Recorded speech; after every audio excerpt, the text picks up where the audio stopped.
Hello दोस्तों, आज हम बात करने वाले हैं क्वेश्चन नंबर 7 जो 12 चैप्टर 2 का है कि एक पतंग 3 विभिन्न शेडों के कागज से बनी है। मतलब 3 रंग के कागजों से बना है एक पतंग। प्रत्येक टुकड़े की माप कहने का मतलब हुआ कि इन्हें आकृति 12.172 में देखिए। तो 12.1 ये पतंग हुआ और दिया हुआ है कि फर्स्ट भाग, सेकेंड भाग और थर्ड भाग से दर्शाया गया। तीनों भाग को पहला भाग, दूसरा भाग और तीसरा भाग दर्शाया गया है।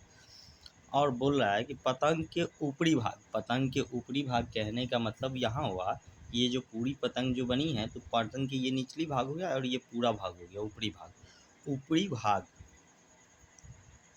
का भाग 32 cm विकर्ण वाला एक वर्ग है। ये जो आप देख रहे हैं चतुर्भुज टाइप का जो पतंग बना हुआ है बड़े से कागज को लेकर के, ये एक वर्गाकार एरिया है। बोल रहा है कि और निचला भाग 6 सेंटीमीटर, 6 सेंटीमीटर तथा 8 सेंटीमीटर। तो 6 सेंटीमीटर इस साइड वाला हो गया, 6 सेंटीमीटर इस साइड और 8 सेंटीमीटर नीचे वाला। भुजाओं के एक समद्विबाहु त्रिभुजा, ये जो त्रिभुज देख रहे हो ये समद्विबाहु त्रिभुज होगा क्योंकि दोनों भुजा बराबर लंबाई की होगी। ज्ञात कीजिए कि प्रत्येक शेड का कितना कागज प्रयुक्त किया गया है। तो बोल रहा है कि प्रत्येक शेड का कितना कागज प्रयुक्त किया गया, मतलब उपयोग में लाया गया उसका क्षेत्रफल निकालने के लिए।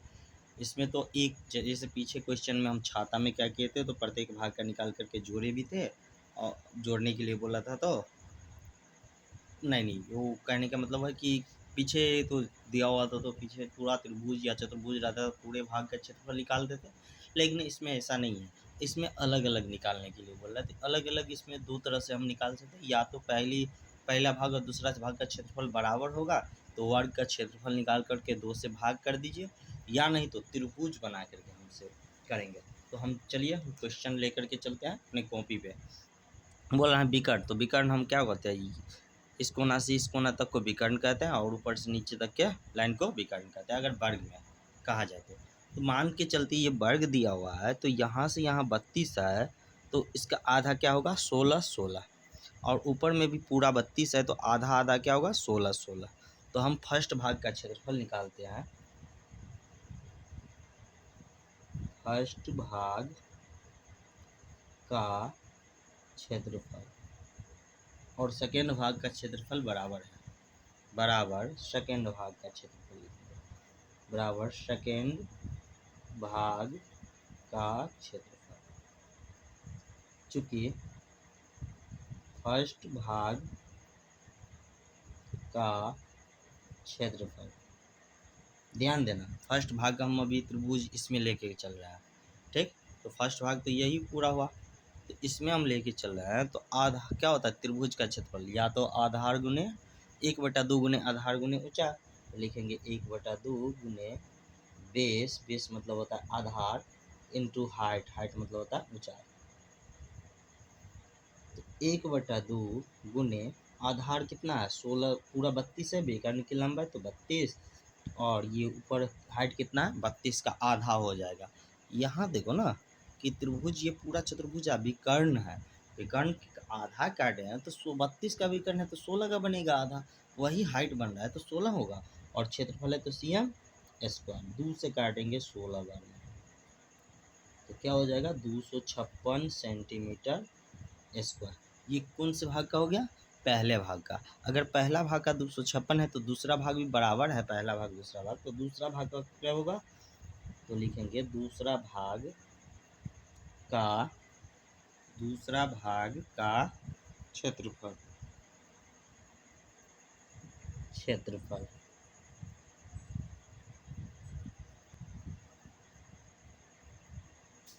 1/2 गुने बेस इंटू हाइट,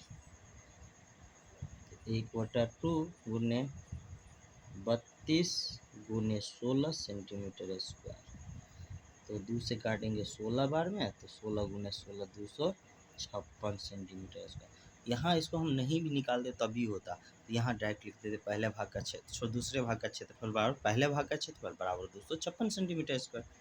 अब चलते हैं हम तीसरे भाग में, कहाँ चलते हैं तीसरे भाग में। तीसरे भाग मतलब जो नीचे जो रहता है पतंग के निचले भाग, उसमें चलते हैं।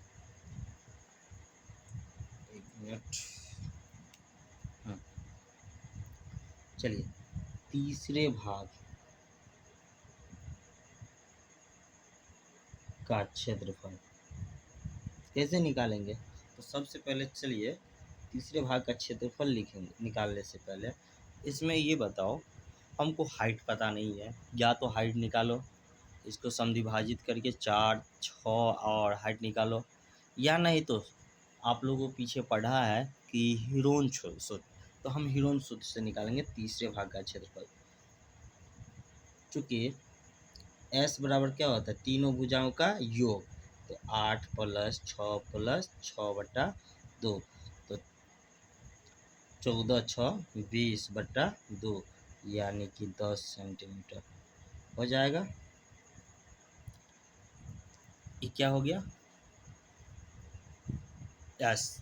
लेकिन हमको एस नहीं निकालना, हमको निकालना तीसरे भाग का क्षेत्रफल, त्रिभुज का क्षेत्रफल। तो लिखेंगे तीसरे भाग का क्षेत्रफल क्या होता है formula, √S × S-A × S-B × S-C। तो लिखेंगे एस की जगह पे कितना है, 10 × 10 - 8, 10 - 6 और 10 - 6, और क्षेत्रफल है तो सेंटीमीटर स्क्वायर हो जाएगा। लिखेंगे 10, 10 में 8 जाएगा तो 2, फिर 10 में 6 जाएगा तो 4, फिर 10 में 4 6 जाएगा 4। ये क्षेत्रफल है तो सेंटीमीटर स्क्वायर। अब बताओ 10 का क्या लिख सकते हैं, 2 × 5 तो लिख सकते हैं, और 2 × 5 का मतलब एक 2 बाहर आ जाएगा एक इस 2 के साथ, यानी लिख देते हैं 2 × 5 × 2 × 4 × 4 सेंटीमीटर स्क्वायर। आपको पता होगा कि 2 है तो 2 के बदले में 1 2 बाहर करेंगे, फिर 2 4 है तो 1 4 बाहर करेंगे, बच गया अंदर में √5 और सेंटीमीटर स्क्वायर। तो 4 दूना 8 √5 सेंटीमीटर स्क्वायर। लेकिन हमको आंसर दिया होगा दशमलव में। √5 का जो होता है वर्गमूल निकालते हैं तो होता है 8 × √5। √5 के बदले में लिखेंगे 2.23 सेंटीमीटर स्क्वायर। अब गुना करेंगे, 8 × 3 = 24, 2 8 दूना 16, 2 18.1, 8 दूना 16 1 17, 17.84 सेंटीमीटर स्क्वायर। ये हमारा क्या हो जाएगा, आंसर। अगर दोस्तों हमारा वीडियो आपको अच्छा लगा तो हमारे वीडियो को लाइक कीजिए, कमेंट कीजिए और अपने दोस्तों के साथ शेयर कीजिए।